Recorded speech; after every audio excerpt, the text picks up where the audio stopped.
बिस्मिल्लाहिर्रहमानिर्रहीम। अस्सलाम वालेकुम नाज़रीन, आप यूट्यूब चैनल देख रहे हैं। मैं इमरान खान हूँ। ये बहुत बड़ी खबरें हैं बरतानिया से और अमेरिका से।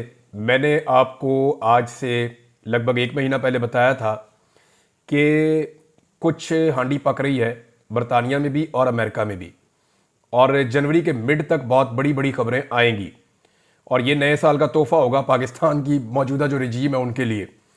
और जो हांडी पक रही है उसका मैंने आपको कहा था कि ढक्कन खुलेगा और फिर सब कुछ आप देखेंगे कि हो क्या रहा है। अब वो चीज़ें जो हैं वो फाइनलाइज हो चुकी हैं। दो डेवलपमेंट्स होने जा रही हैं, एक बरतानिया में और एक अमेरिका में, और ये दोनों बड़ी खौफनाक हैं। इनमें क्या होगा ये मैं आपको बताता हूं, लेकिन पहले आपको ये बताऊं कि इमरान खान साहब ने मुज़ाकरात को आखिरी चांस देने का कहा है। यानी इमरान खान साहब ज़्यादा संजीदा नहीं है इन मुज़ाकरात को लेकर। यानी उनकी संजीदगी ये है कि हमारे मुतालबात मानो तो मुज़ाकरात आगे चलते हैं, अगर मुतालबात नहीं मानते, जो बहुत जायज़ है बकौल इमरान खान साहब के, और बज़ाहिर ऐसा लगता भी है।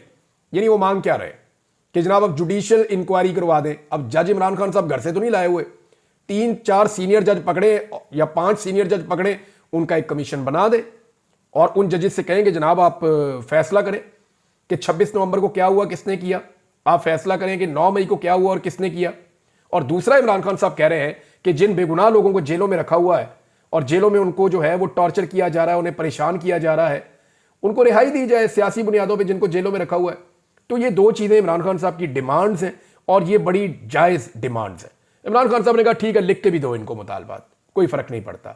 लेकिन पाकिस्तान तहरीक इंसाफ ने बड़ा क्लियरली ये अनाउंस कर दिया है कि यानी एक तो जो है वो शेख वकास अकरम साहब का स्टेटमेंट है और दूसरा सलमान अकरम राजा साहब का, जो सेक्रेटरी जनरल है पाकिस्तान तहरीक इंसाफ के, उनका स्टेटमेंट है और ये मुज़ाकराती कमेटी के रुकन भी है। तो सलमान अकरम राजा साहब कहते हैं कि इमरान खान साहब ने कहा है कि तीसरी नशिस्त पर, ये अब तीसरी नशिस्त होने जा रही है, 2 पहले हो चुकी हैं। उन्होंने कहा कि तीसरी नशिस्त पर जुडिशल कमीशन अगर ना माना गया, इस बात के ऊपर हुकूमत ने जुडिशल कमीशन के ऊपर हामी ना भरी, तो चौथी नशिस्त फिर ना करें, यानी फिर मुज़ाकरात आप ख़त्म ही समझें। इसके ऊपर जो शेख वकास अकरम साहब का, जो सेक्रेटरी इन्फॉर्मेशन है पाकिस्तान तहरीक इंसाफ के, उनका भी स्टेटमेंट आया। उन्होंने कहा कि मुज़ाकरात की तीसरी नशिस्त में जुडिशल कमीशन हर सूरत बनाना पड़ेगा, वरना हम ये समझेंगे कि मुज़ाकरात में हुकूमत की संजीदगी एक कदम और आगे की तरफ नहीं है। यानी वो भी ये कह रहे हैं कि फिर तीसरी नशिस्त में अगर ये नहीं होता तो मुज़ाकरात खटाई में। इमरान खान साहब को नजर आ गया है कि मुज़ाकरात के बहाने सिर्फ गवर्नमेंट टाइम टेकिंग टैक्टिसेस इस्तेमाल कर रही है और ये सीरियस नहीं है, इनके ऊपर दबाव बढ़ाना पड़ेगा। इमरान खान साहब के ऊपर जो दबाव डाला गया, और मैंने आपको पिछले वीलॉग में बताया कि ये बाकायदा पाकिस्तान के सिस्टम के अंदर जो बड़े तगड़े लोग हैं उन्होंने इस बात का फैसला किया और इस बात की असेसमेंट की कि डोनाल्ड ट्रंप जोर से मारेगा या इमरान खान। तो उनकी असेसमेंट ये है कि डोनाल्ड ट्रंप जितना भी मारे उसका नुकसान एक लेवल तक होगा और वो पाकिस्तान को होगा, लेकिन अगर इमरान खान को छोड़ दिया बगैर किसी डील के तो इमरान खान 70 साल की इजारादारी उजाड़ के रख देगा एस्टेब्लिशमेंट की। तो एस्टेब्लिशमेंट को इमरान खान से एनआरओ चाहिए या डील चाहिए या गारंटी चाहिए कि वो इमरान खान साहब मिलिट्री एस्टेब्लिशमेंट के खिलाफ बात नहीं करेंगे, एस्टेब्लिशमेंट का जो एक सिस्टम चलता है उसको चलने देंगे और एक उस पुर्जे के तौर पे काम करेंगे जो मशीन के अंदर लगा हुआ होता है। लेकिन इमरान खान साहब तो पूरी मशीन ठीक करना चाहते हैं। तो यहां पे जब तक इमरान खान साहब गारंटी नहीं दे देते, जब तक इमरान खान साहब डील नहीं कर देते या इमरान खान साहब कुछ जमानतें नहीं देते कि ये चीजें मैं नहीं करूंगा, तब तक पाकिस्तान में एस्टेब्लिशमेंट या हुकूमत उनको छोड़ने के मूड में नहीं है। वो ये सोच रहे हैं कि डोनाल्ड ट्रंप का हम झटका सह लेंगे, लेकिन इमरान खान का झटका हम फिलहाल ऐसा लगता है कि निज़ाम नहीं सह पाएगा। लिहाजा इमरान खान साहब जो हैं उनके हवाले से राणा सनाउल्लाह साहब के अगर आप बयान देख लें, राणा सनाउल्लाह साहब जो हैं वो उन लोगों में से हैं जो बहुत इंपॉर्टेंट रोल प्ले कर रहे हैं इस वक्त और वज़ीर आज़म के भी बहुत करीब है, एस्टेब्लिशमेंट के भी बहुत करीब है। अगर आप उनके स्टेटमेंट सुने ना तो आपको सारी कहानी का अंदाजा हो जाता है। एक तो राणा सनाउल्लाह साहब कह रहे हैं कि इमरान खान साहब जो हैं वो अपनी ट्वीट्स ज़रा कम कर दें, उनको रोक दें कुछ दिन के लिए, और बाद में एक दिन में बेशक 4 ट्वीट्स करके कसर निकाल दें, एक के बजाय 2 ट्वीट्स कर दिया करें, ज़रा 4 दिन हमें मुज़ाकरात कर लेने दें। इमरान खान साहब कुछ दिनों के लिए ऐसा लगता है कि अब हुकूमत मिन्नतों पे आ गई है कि इमरान खान साहब सख्त मौक़िफ़ ना दें। लेकिन इमरान खान साहब का एक प्रॉब्लम है ना, मैंने आपको बताया, आप आदमी के दिमाग में जाएं आपको पता चल जाता है वो आदमी क्या है। इमरान खान कभी भी किसी को अपने ऊपर बुज़दिली की तोहमत नहीं लगाने देगा, ये इमरान खान का प्रॉब्लम है। वो बहादुरों की तरह जिया है, वो हमेशा यही करेगा कि मैं बहादुर हूं, मेरे ऊपर बुज़दिली का ताना मुझे नहीं चाहिए। जब भी इमरान खान को बुज़दिली का ताना देंगे, इमरान खान सीधा आकर के खड़ा हो जाएगा और खड़ा होकर दोबारा एक ट्वीट कर देगा, एक स्टेटमेंट दे देगा और ऐसा स्टेटमेंट दे देगा कि पूरा सारा का सारा काम दोबारा चौपट हो जाएगा। तो इमरान खान से आप प्यार से काम ले सकते हैं, आपको अपने मुंह बंद करने पड़ेंगे, अपने टाउट्स के मुंह बंद करवाने पड़ेंगे, आपको अपने उन सियासतदानों के मुंह बंद करने पड़ेंगे जो छोटे छोटे अपने सियासी फायदे के लिए इमरान खान साहब के ऊपर बुज़दिली का ताना देते हैं। तो इन सबको चुप करवा के ही आप इमरान खान साहब की जो अताब है उससे आप बच सकते हैं, वरना फिर राणा साहब की रिक्वेस्ट जो है उसके ऊपर अमल दरामद नहीं होगा। दूसरा, राणा सनाउल्लाह साहब ने नदीम मलिक साहब के प्रोग्राम में कहा, अगर हम दूसरी तरफ पीटीआई के मुतालबात मान लें तो इसका मतलब है कि जहां इस वक्त वो हैं वहां हम चले जाएं और जहां हम हैं वहां वो आ जाएं। इसका मतलब पता है आपको क्या है? राणा सनाउल्लाह साहब ये तस्लीम कर रहे हैं कि अगर 9 मई और 26 नवंबर पर जुडिशल कमीशन बन जाए तो फिर नून लीग वाले जेल में चले जाएंगे और पाकिस्तान तहरीक इंसाफ की हुकूमत आ जाएगी, क्योंकि पाकिस्तान तहरीक इंसाफ के पास सारा मैंडेट है, तो हुकूमत तो फिर उन्हीं की आनी है या पाकिस्तान इलेक्शन की तरफ जाएगा। लिहाजा राणा सनाउल्लाह साहब कह रहे हैं कि मुतालबात तो हम इमरान खान साहब के सारे नहीं मान सकते। एक और बात भी उन्होंने की है जिससे तस्दीक हो रही है कि डील इमरान खान साहब को कैसे ऑफर की जाती है। दूसरे अल्फाज में राणा सनाउल्लाह साहब ने पाकिस्तान तहरीक इंसाफ को डील ऑफर की है, वो वाली जो बैकडोर चैनल से तो पहले आई थी लेकिन अब हुकूमती चैनल से भी आई है। हमने आपको बताया था ना, पहले सिद्दीक जान ने भी बताया था, मैंने भी आपको बताया था कि इमरान खान साहब को यह ऑफर दी गई है उनकी पार्टी को कि आप कोई एप्लीकेशन दे दें अदालत में और आप जनाब ये कह दें कि इमरान खान साहब की जान को खतरा है, तो उसकी बुनियाद के ऊपर इमरान खान साहब को या तो बनीगाला शिफ्ट कर दिया जाएगा या खैबर पख्तूनख्वा शिफ्ट कर दिया जाएगा। फिर उनके केसेस चलते रहेंगे, इमरान खान साहब कुछ गारंटियां दे दें और कुछ अरसे के बाद चीजें नॉर्मलाइज होना शुरू हो जाएंगी। ये हुकूमत और निजाम ऐसे ही चलता रहेगा। ये जनाब पहले ऑफर थी ना। अब राणा सनाउल्लाह साहब क्या कह रहे हैं जरा सुने आप। सिक्योरिटी को मद्देनजर रखकर इमरान खान को अडियाला जेल से किसी और जगह मुंतकिल करने के इम्कान पर बात हो सकती है। ये वही ऑफर है जो इमरान खान साहब ने कहा कि उन्हें दी गई। अब ये ऑफर राणा सनाउल्लाह साहब आसमा शरादी साहिबा के प्रोग्राम में बैठकर दे रहे हैं कि बानी पीटीआई की या इमरान खान साहब की सिक्योरिटी को मद्देनजर रखकर उन्हें अडियाला से किसी और जगह मुंतकिल करने के इम्कान पर बात हो सकती है। यह बात राणा सनाउल्लाह साहब ने की। तो इन बयानात से आपको आइडिया हो जाना चाहिए कि इमरान खान के ऊपर दबाव डालने के नतीजे में दबाव उल्टा हुकूमत के ऊपर आ गया।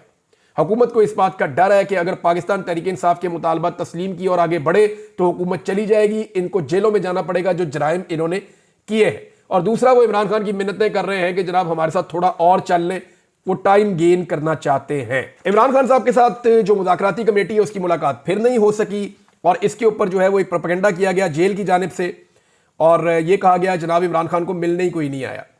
हालांकि पाकिस्तान तहरीक इंसाफ ने इसके ऊपर जो स्टेटमेंट जारी किया है वो मैं आपको पढ़ के सुना देता हूं। तहरीक इंसाफ का ये दावा है कि आज अडियाला जेल में, ये कल की बात है, अडियाला जेल में इमरान खान से मुलाकात का दिन था और मामूल के मुताबिक खान साहब की मुशावरत से पार्टी हमेशा एक लिस्ट देती है जो जेल हुकाम अप्रूव करते हैं, फिर वो लोग बुलाए जाते हैं मुलाकात के लिए।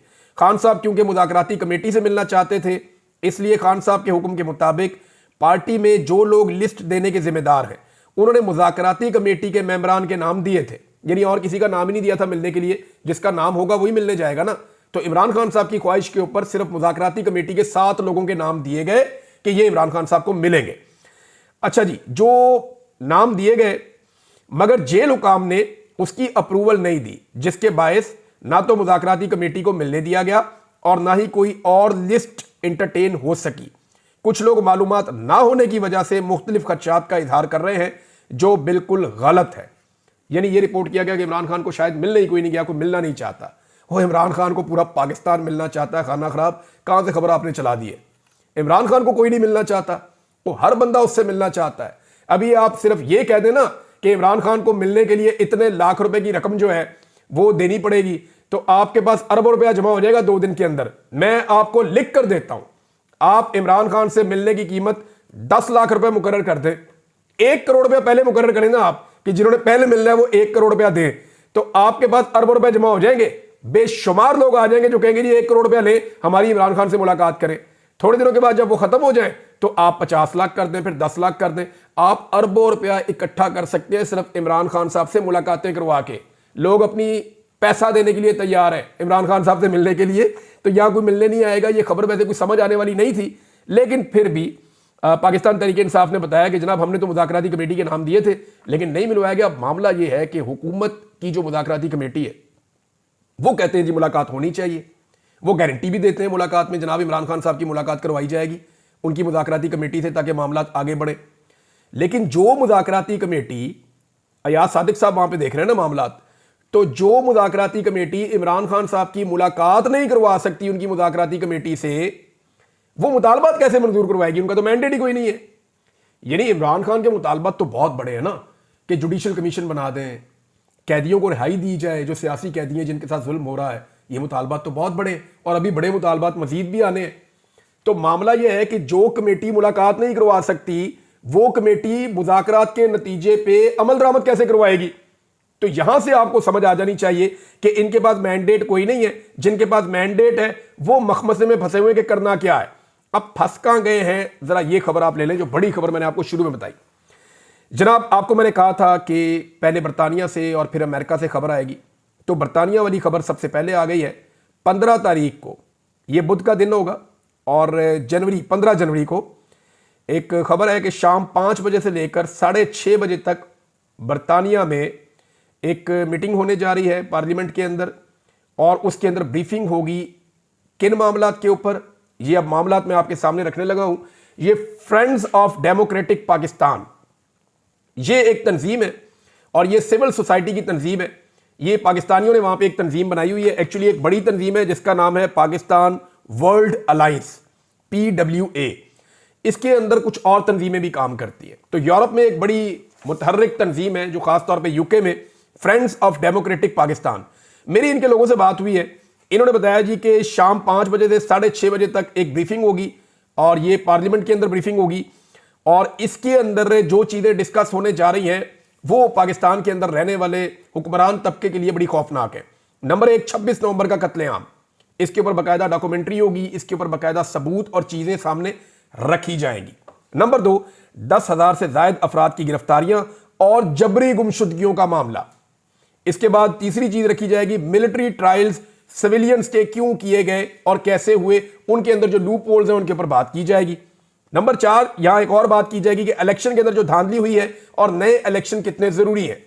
नंबर 5, अदलिया पर जो इस वक्त हमला किया गया है, अदलिया को अंडरमाइन किया गया है, उसके दांत तोड़े गए हैं, और उसके साथ जो रूल ऑफ लॉ की पाकिस्तान में सिचुएशन है ये वहां डिस्कस होगा।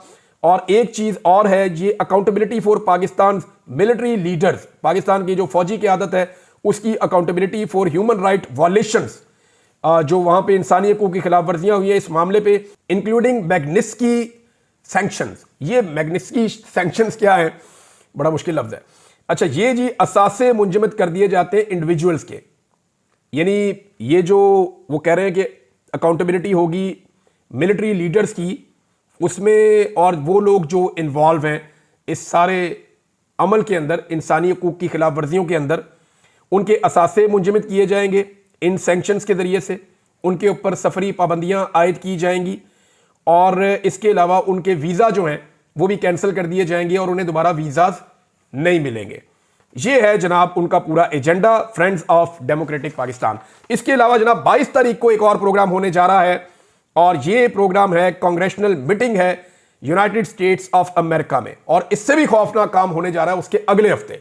और वो काम क्या है वो मैं आपको बाद में बताता हूं, ये क्योंकि प्रोग्राम बाद में आ रहा है इसकी तफसीलात मैं आपको बताऊंगा, लेकिन एक चीज आपको मैं बता देता हूं, वहां पे जो प्रोग्राम है वो फर्स्ट पाकिस्तान ग्लोबल, ये भी वहां की सिविल सोसाइटी है पाकिस्तानियों की, और इनका कोई पाकिस्तान तरीके इंसाफ से ताल्लुक नहीं है, वो पाकिस्तान के हालात से परेशान है, और उनका ये कहना है कि हम हर हाल में पाकिस्तान का तहफ़्फ़ुज़ करेंगे, और जो उनका भी एजेंडा है तकरीबन यही है जो एजेंडा मैंने आपको बरतानिया में होने वाले प्रोग्राम का बताया। लेकिन एक बड़ी खौफनाक चीज जो अमेरिका में होने जा रही है वो आप सुने। डोनाल्ड ट्रंप की हुकूमत आने के बाद एक बाइंडिंग रेजोल्यूशन आने जा रही है कांग्रेस से। ये जो बाइंडिंग रेजोल्यूशन होती है ना, ये जब पास हो जाती है तो इसकी मंजूरी के बाद जो अमेरिका का स्टेट डिपार्टमेंट है, आप ये समझे उनके लिए एक कानून बन जाता है कि इस करारदाद के ऊपर अमल दरामद उन्होंने करना ही करना है। अब ये करारदाद क्या है, ये बड़ी खौफनाक है। इस करारदाद के अंदर ये तमाम चीजें हैं जो इससे पहले मैंने आपको बताई जो बरतानिया में होने जा रही हैं, और जो सपोर्ट का आलम है वो ये है कि जो पहली रेजोल्यूशन आई थी अमेरिका से उसमें 368 लोगों ने सपोर्ट किया था। टोटल वोट जो है वो 435 है, तो 368 की सपोर्ट इनके पास है, और 250 से जैसे ही क्रॉस होगा या 225 से क्रॉस होगा तो फिर आप ये समझ लें कि ये एक कानून बन जाएगा बाइंडिंग रेजोल्यूशन पास होते ही, और स्टेट डिपार्टमेंट को इसके ऊपर अमल दरामद करना पड़ेगा। और जो मेरी इतला है उसके मुताबिक जो लोग बहुत बुरी तरह फंसने वाले हैं, मैं ज़रा बता देता हूँ वो कौन कौन है। इसमें साबिक आर्मी चीफ से शुरू हुए थे जनरल कमर जावेद बाजवा, नदीम अंजुम, वज़ीर आज़म पाकिस्तान, ये जो निगरान वज़ीर आज़म गया था ये भी, ये आईजी इस्लामाबाद, आईजी पंजाब, इस्लामाबाद का कमिश्नर और डिप्टी कमिश्नर, फिर इसके बाद इंटीरियर मिनिस्टर मोहसिन नकवी, इसके बाद वज़ीर आला Punjab, defence minister of Pakistan, information minister of Pakistan, और अगले मरहले में जो आरओज हैं जिन्होंने धांधली की है उनका नाम भी आएगा। डीपीओ अटक का नाम भी मैंने वहां पे देखा। तो अब जो मौजूदा आर्मी की आदत है उनका भी नाम बीच में शामिल किया गया है। 26 नवंबर को जो कुछ भी हुआ उसके अंदर वहां पे स्टोरीज भी कुछ ऐसी छपी हैं। अब उनका यह मानना है कि ये इंसानियों की जो खिलाफ वर्जियां हुई हैं, जो सारा कुछ हुआ है, इसके लिए ये सारे लोग जिम्मेदार हैं। अब इनके ऊपर जो वहां पे वो पाबंदियां लगवाना चाहते हैं वो एग्जैक्टली वही है कि इनफरादी पाबंदियां। इन पाकिस्तानियों ने एक चीज की है और बड़ा जोर देकर दोनों ग्रुप्स ने मेरे साथ ये बात की है कि हम नहीं चाहते कि पाकिस्तान के ऊपर कोई पाबंदी लगे। हमारे इन अमाल के नतीजे में जो कुछ भी हम करने जा रहे हैं पाकिस्तान के खिलाफ हम कुछ नहीं करना चाहते। हम इस बात के ऊपर जोर दे रहे हैं बरतानिया में भी और अमेरिका में भी कि पाबंदियां सिर्फ उन शख्सियात पर लगाई जाएं जो पाकिस्तान में इंसानी हकूक की खिलाफ वर्जियां, इलेक्शन चोरी करना, जबरी गुमशुदगियां, जुल्म, तशद्दुद और कत्ले आम के अंदर जो लोग शामिल हैं, ये इन्होंने जोर देकर जो दोनों ग्रुप्स हैं उन्होंने मुझे कहा है। अब इसकी मजीद तफसीलात मैं आपको बताऊंगा, लेकिन आमिर मुगल साहब ने एक ट्वीट किया, मैंने उसको पढ़ा, लेकिन उससे पहले जो है बीबीसी की एक खबर है वो मैं आपको बता देता हूं कि पाकिस्तान में इस वक्त सिचुएशन क्या है और हमारी जो है वो तवज्जो कहां पे है। ये जो अब खबर आई है वो ये है कि लकी मरवत में एटॉमिक एनर्जी कमीशन के 16 मुलाजमीन जो हैं उन्हें अगवा किया गया और उनमें से 8 को अल्हम्दुलिल्लाह बाजियाब करवा लिया गया है। दीगर की बाजियाबी के लिए इलाके में ऑपरेशन जारी है। ये खैबर पख्तूनख्वा के जनूबी जिला लकी मरवत के इलाके कबूल खेल में मुसल्लह अफराद की जानिब से अगवा किए जाने वाले एटॉमिक एनर्जी कमीशन के 16 मुलाजमीन में से 8 को बाजियाब करवा लिया गया, जबकि दीगर अफराद की बाजियाबी के लिए सिक्योरिटी फोर्सेज का इलाके में ऑपरेशन जारी है।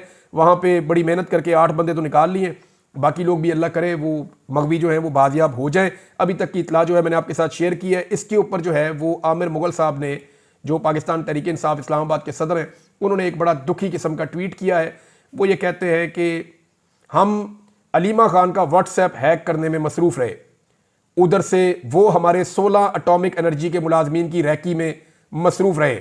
नतीजा ये निकला कि हमने एक पपेट से अलीमा खान के खिलाफ प्रेस कॉन्फ्रेंस करवा दी और दूसरी तरफ नतीजा ये निकला कि उन्होंने हमारे 16 मगवी एहलकारों से रहम की अपील की प्रेस कॉन्फ्रेंस करवा दी।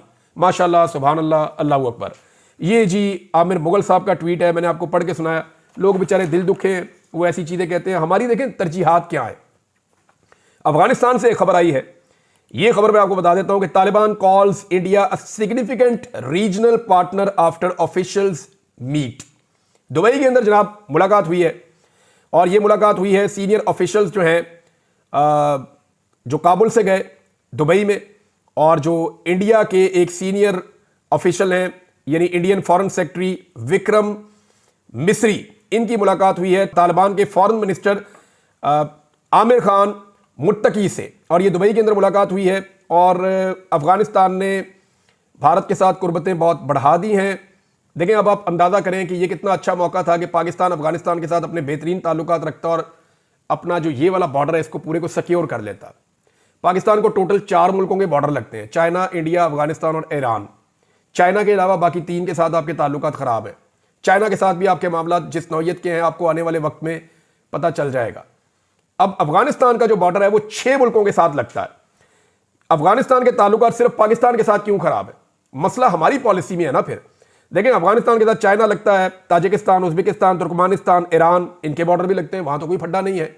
बल्कि अब इंडिया और चाइना ट्रेड करेंगे चाबहार की बंदरगाह से, जिसको इंडिया सपोर्ट कर रहा है ईरान को चाबहार पे बंदरगाह बनाने के लिए। वो समंदर के रास्ते ट्रेड कर रहे हैं पाकिस्तान को अवॉइड करके। पाकिस्तान के लिए बड़ी अपॉर्चुनिटी थी कि India, Pakistan, Afghanistan, central Asia, Iran, ये सारे ट्रेड करते, लेकिन पाकिस्तान अपनी पॉलिसीज की वजह से हमेशा पीछे रह जाता है या अकेला रह जाता है। हमने अफगानिस्तान के साथ अभी अपने ताल्लुकात खराब किए। हमारा कोई वजीर खारजा अफगानिस्तान नहीं जाता, कोई जाके उनके साथ मुज़ाकरात नहीं करता, कोई उनको सपोर्ट नहीं करता, कोई उनके साथ बात नहीं करता। जैसे ही हुकूमत में आते हैं एक दूसरे के ऊपर ब्लेम करते हैं और उनके साथ झगड़े वाली कैफियत बनाते हैं। फायदा इंडिया ने उठा लिया। अब इंडिया को आपसे लड़ने की जरूरत नहीं है, वो यहां से आपके ऊपर दबाव बनाकर रखेगा।